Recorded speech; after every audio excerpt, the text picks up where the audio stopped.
Yoweri Kaguta Museveni, President of the Great Republic of Uganda, Your Excellency, our Chair of the East African Community, Salva Kiir Mayardit, President of South Sudan, Your Excellency, my elder sister Samia Suluhu Hassan, President of the United Republic of Tanzania, Your Excellency, Lieutenant General Gavis Ndirakubosha, the Prime Minister of the Republic of Burundi, Your Excellency Jakaya Kikwete, former President of the United Republic of Tanzania, Your Excellency Baba Olusegun Obasanjo, former President of the Republic of Nigeria, Your Excellency retired General James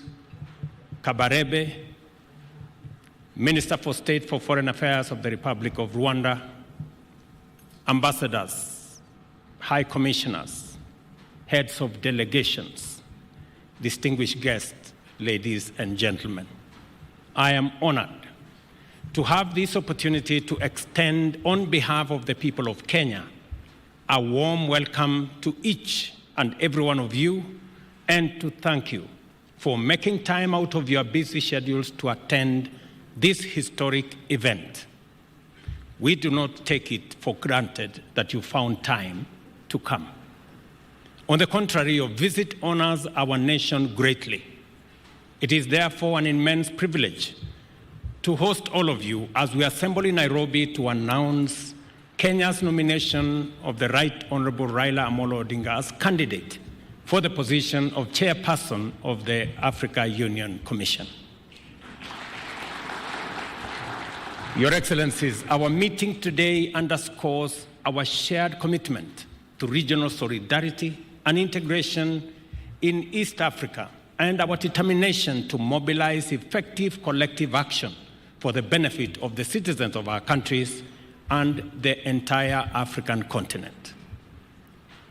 Our East African region, which is home to more than 500 million people, rightly considers this moment to be its turn to offer leadership on the basis of the principle of inter-regional rotation.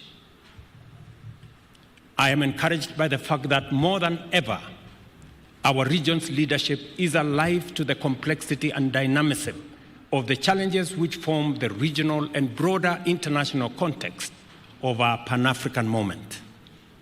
These challenges range from political instability and associated governance issues, conflict and insecurity together with related humanitarian tragedies, cross-border and international crime, including various forms of illegal trafficking in drugs, arms, and persons.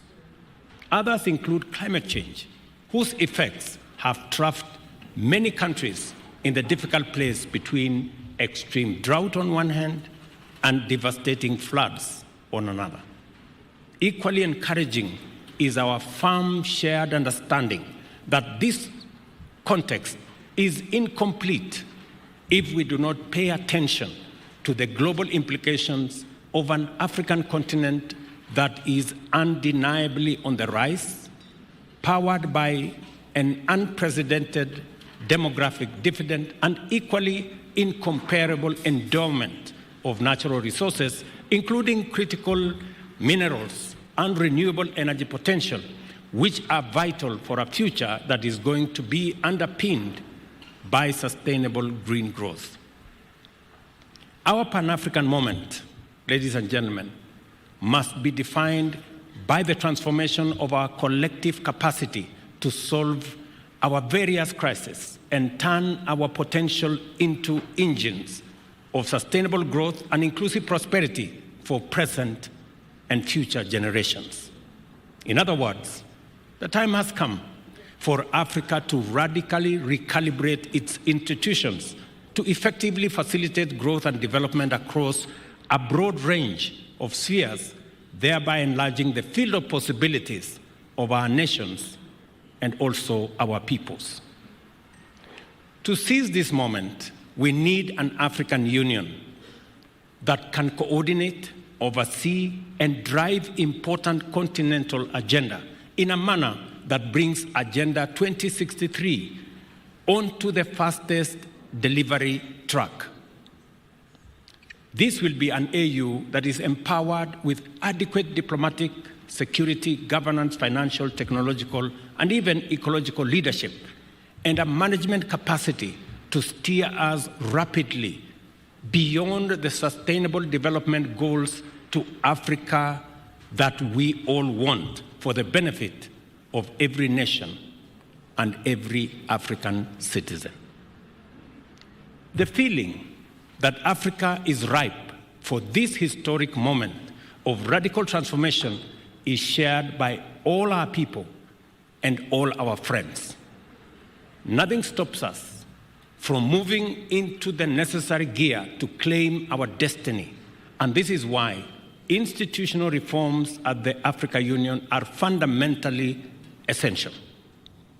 This understanding of the monumental possibilities before us and the urgency of our historic moment was underscored here in Nairobi when, at the close of the inaugural Africa Climate Summit, the continent's leaders announced a new transformative agenda under the Africa Leaders Nairobi Declaration on Climate Change and call to action.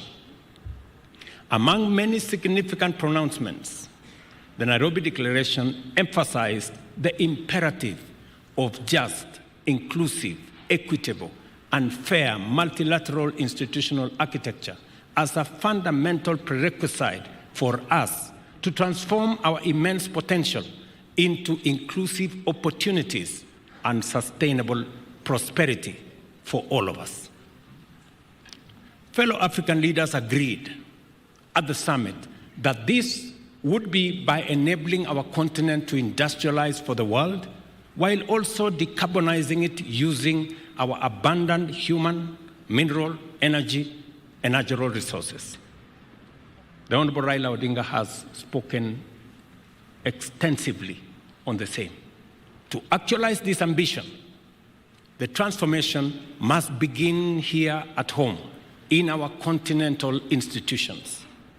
Africa must aim at greater self-reliance and a more pronounced role in global governance. For this to happen, reliable and predictable resources to implement the Africa Union goals of sustainable development and deeper integration are necessary. To this end, I want to promise Kenya is firmly committed to upholding the Kigali decision and will remain a strong contributor to the AU budget as a pioneer in implementing the 0.2% levy on eligible imports. The evolving global landscape requires us to discard outdated principles, practices, and institutional arrangements in order to embrace new opportunities. It is a fact that our continent is now a significant global player, and we must leverage this enhanced profile to our advantage. The success of our transformation will be measured in terms of the relevance and effectiveness of our policies in transforming Africa from the ground up. Moreover, to give all our people and nations a fair chance to seize emerging opportunities, the task of addressing the persistent problems of state fragility and forgotten conflicts while boosting humanitarian efforts must further escalate significantly as a critical priority for all of us. Accordingly, Kenya has committed significant resources to processes aimed at achievement of peace and stability in our region, including in Sudan and also in Somalia. The complicated challenges arising from the prevailing geopolitical environment, including the impacts of war in Middle East and Eastern Europe, and the growing threats to cybersecurity at a time when humanity is increasingly reliant on technology and connectivity, which have intensified the dynamism and complexity of the operating environment of our institutions and require a flexible approach to technology and security. These are interventions that require leadership. Our commitment to strengthening multilateralism from regional to global levels remain steadfast. Kenya has already stepped up to enhance its contribution to Africa's development by championing institutional reform at the African Union. We believe that offering a highly qualified, experienced, and competent candidate to lead the African Union Commission is perfectly consistent with our commitment to the transformation of our continent through our institution of Pan-African unity. The Honorable Raila Odinga is a celebrated statesman whose longevity in leadership has been sustained by an unrelenting devotion to democratic change as the foundation of sustainable freedom and prosperity.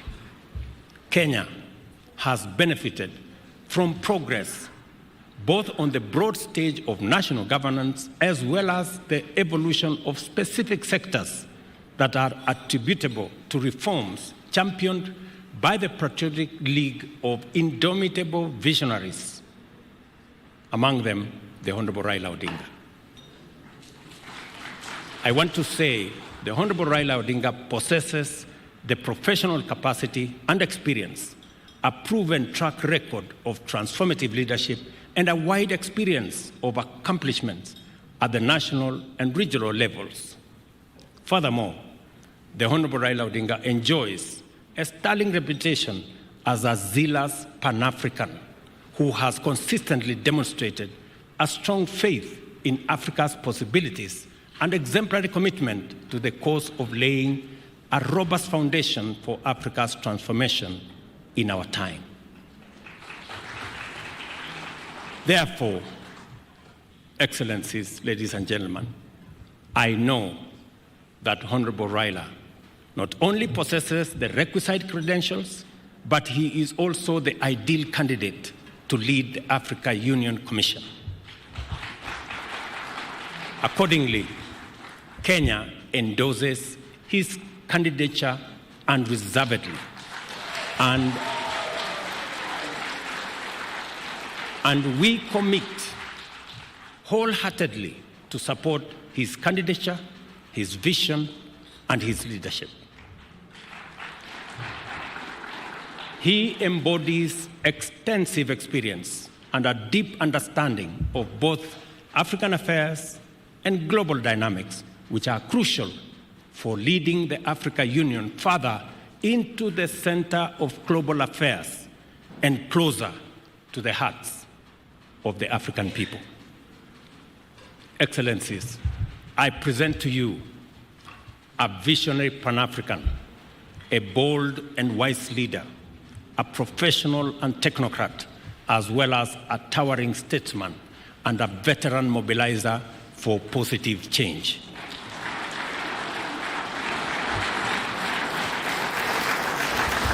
I am confident that he will give his utmost and do all it takes to make Africa proud and Africa powerful. I think the lion story is apt. To assist in making the case for Honorable Odinga's candidature, I also unveil the Secretariat, which will be led by Kenya's Foreign Affairs Principal Secretary, Koris Sing'oei, and Ambassador Elkanah Odembo. It will also include a diverse membership drawn from 5 regions of the African Union. The assignment we are called upon to undertake at the African Union Commission is the work of all Africans, for all Africans, and a noble cause to bring our peoples and nations in touch with the promise of the glorious future we all deserve. A new chapter in our common journey has begun. We shall travel on this road to freedom and democracy, stability and security, peace and prosperity with all our people, all our leaders, governments, and with all our partners throughout the world. And I'm happy that the global community is represented here by our ambassadors.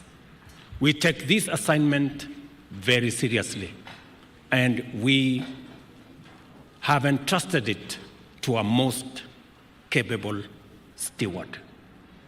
On behalf of the people of Kenya, I wish the Honorable Raila Odinga success as he makes his case to be elected as the chairperson of Africa Union Commission.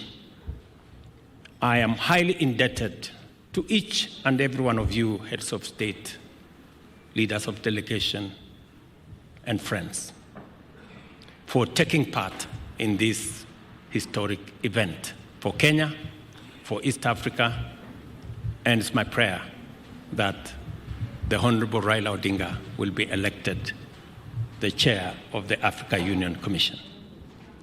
Thank you very much. God bless you. God bless our East African region, and God bless our continent.